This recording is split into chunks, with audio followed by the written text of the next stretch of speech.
devotion ngayon is, you are not.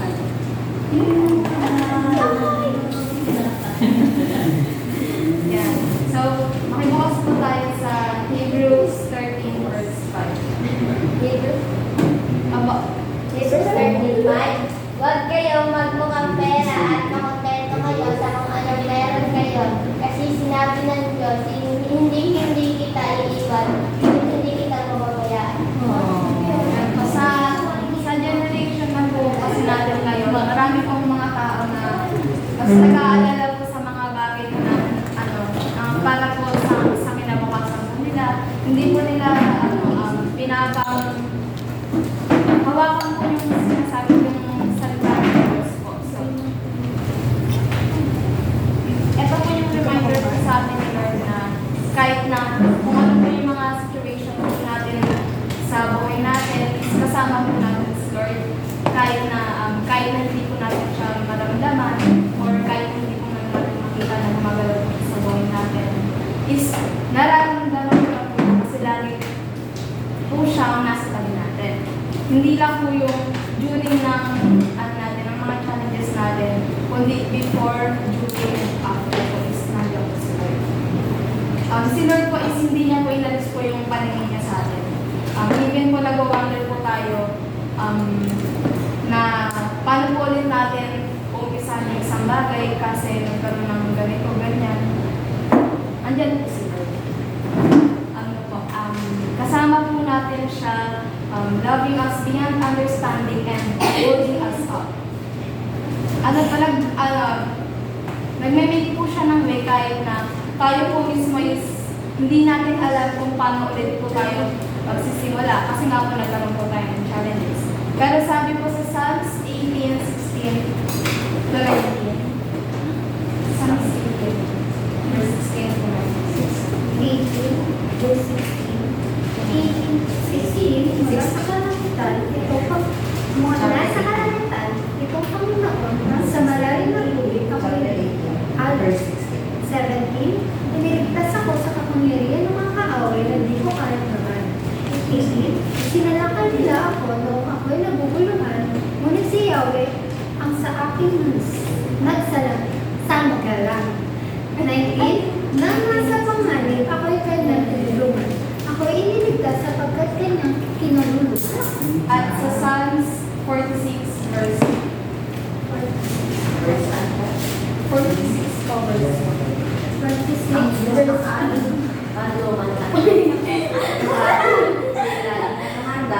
Tumaklo sa oras ng pagkikita. Ayan po. Ayan po sa mga verse po na yan is pinapaalala po natin sa atin ng Diyos na tayo po'y pinagpala niya sapagkat tayo po'y patuloy na nagpapakumbaba at sumusunod sa Kanya. And sabi po sa Psalms 139 verse 7 to 10. Saan ako pupunta para makalayo? Saan ako pupunta para maiwasan ka? 8. Pag umakyat ako sa langit, nandun ka. Pag bumaba ako sa mundo ng mga patay, nandun ka rin. 9. Lumipad man ako kung saan sumisikat ang araw. O tumira man sa pinakadulo ng dagat. At nandun ka pa rin para hingit ako. Nandun ka para tulungan ako. Wow, masaya. Sarap ng sabi ko. Ayun po. Yun po yung sinambit ko at ginawa ni David mula sa Panginoon po. And kaya paano po natin nararamdaman na kinalimutan po tayo ng Panginoon. Ayun po. And dito naman po sa Psalms 23 verse 1 to 23 verse 1. Si Yahweh ang aking pastor, hindi ako makukulang. 2. Pinapahinlay niya ako sa ang pastulan at inaakay niya sa tahimik na balisan. 3. Pinapanambalik ang aking kalakasan at pinapatnubayan niya sa tamang daan upang aking parangalan ang kanyang pangalan. 4. Dumaan man ako sa madilim na lilis ng kamatayan, wala akong katatakutan pagkatap aking kaagapay. Ang tungkod mo at pamalo, aking gabay at sanggana. Ayun po. Pinicture po dito ni David na yung Lord po is our great shepherd po and nagpo-provide po siya ng protection sa mga sheep niya, which is tayo. So, dito po is ginamit niya po ito para i-guide tayo. And sinasabi po dito sa verse 24 po na kahit sa mga difficult times po natin ay Same to chapter 23-24. 23, 1 to 4. Sorry po, chapter 24. Verse... Sorry po. Yes, yes. Ay, opo. 23, 1 Sorry po. Sige, okay. Ayun po, sinasabi po dito na kahit sa difficult times po natin is nandiyan po si Lord, protecting and guiding us po. And dito naman po sa Deuteronomy 31 verse 8. 31 verse 8. Verse 8. Si Yahweh ang mamumuno sa iyo. Sasamahan tayo hindi ka niya bibiguin o pababayaan man. Kaya huwag kang matakot ni Panginoon. And sa Psalms 91 verse 15, 91,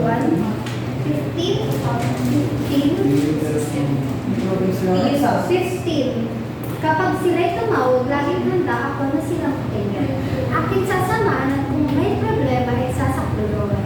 Aking ililigtas at ang bawat isa ay pararamanan. 16. Sila'y bibigyan ko at gagawin pala ng mahabang buhay. At nakakatiyak, tatamuhin nila aking kaligtasan. and sa last verse po natin is Matthew 28 verse 20. 28 verse 20. Turuan niyo silang sumunod sa lahat ng utos ko sa inyo. Tandaan niyo, ako'y laging kasama ninyo hanggang sa katapusan ng panahon. 38 po, 28, 20. Ayun po. And sinasabi po dun sa Matthew na kailangan din na as anak po ng Lord and nakapagpangalan niyo po tayo na mag-share po dito sa loob ng simbahan. Mga gospel po is ipalalahan pa po natin sa iba na hikayatin po natin silang inig sa Diyos and sumunod po sa Lord. Ayun lang po. May question naman ni ate, ano? Laban na po yung first verse mo sa iyo. Hebrews 13:5. 13. Mamay tayo ng kay ate April. Ano na pulot niyo, Lawrence? Take away. Anong binulsa mo sa sinabi ni ate April? Share niya.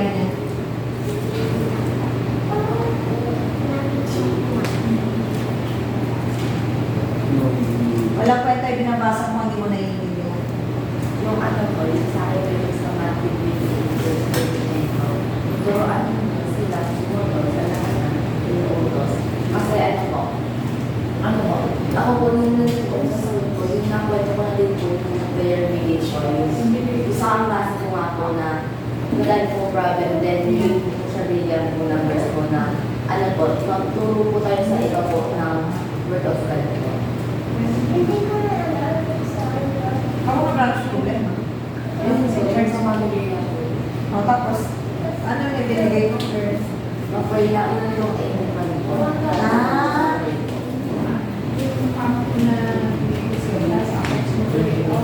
May question kay ate April. Ano yung topic niya? Wow, hindi ko nag-iisa ito gagawin.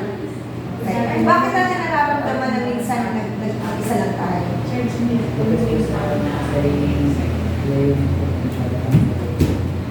Pansarili. Ano pa? Bakit? Yes, pananampalataya. Yes. Bakit natin nararamdaman mag-isa? Kahit ang dami natin ngayon, pero feeling mo loner ka. Bakit? Hindi ko tayo nagas ng guide ko sa mga Very good. Pero ano sabi ng Panginoon? Hindi ko tayo nag-iisa. Oo. Oo nga. Pero ano sabi niya? Oo nga, tama ka. Yes. Yes. Ano yung sinabi niya? Na?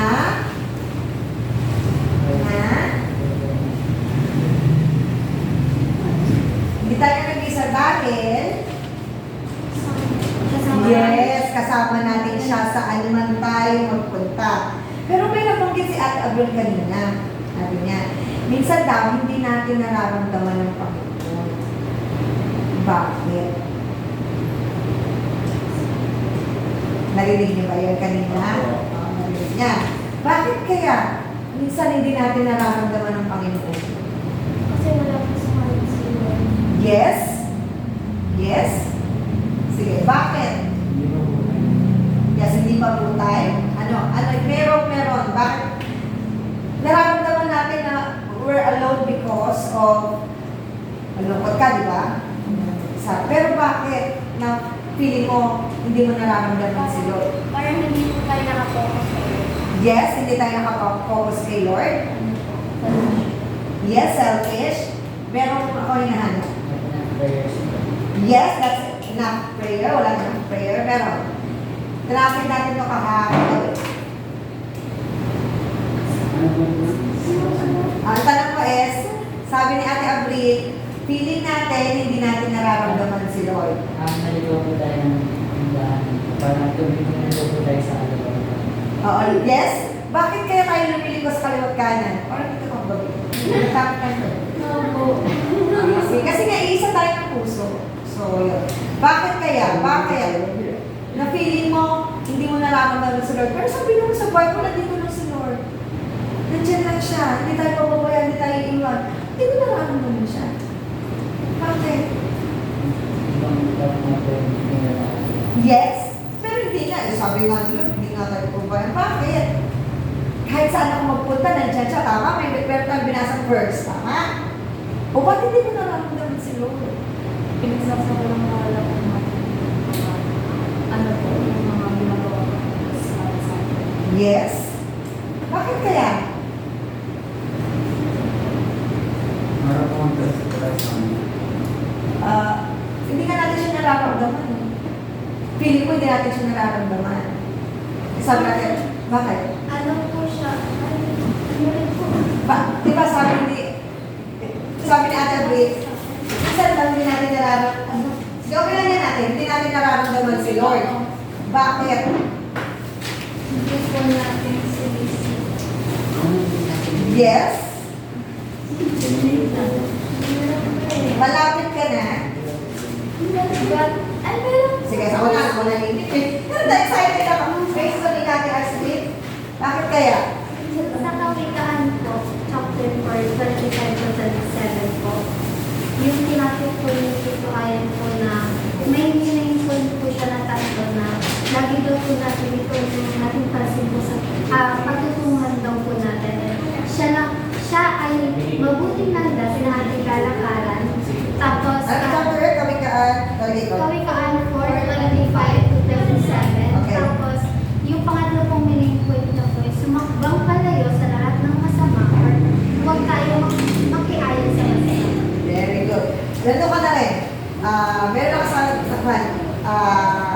Gustong i-DM na kung bakit feeling natin na hindi natin nararamdaman si Lord is like this. Ito, RC. Ikaw yan. Ikaw yung nasa loob niya. Tapos, ito si Lord. Okay, ito si Lord. Ito. Ngayon, hindi na. Okay? So, bakit kaya ganon? May nakaharang. Yes. Ano kayo nakaharang na yun? Yes, kasalanan. Ano ba? Foundation. Yes. Diba natatandaan nyo? Remember, tinitingin. Yes, na? Kasi Magkakaroon. sinabi ko po yun sa kanya. Very good. So, temptation. Ang temptation, hindi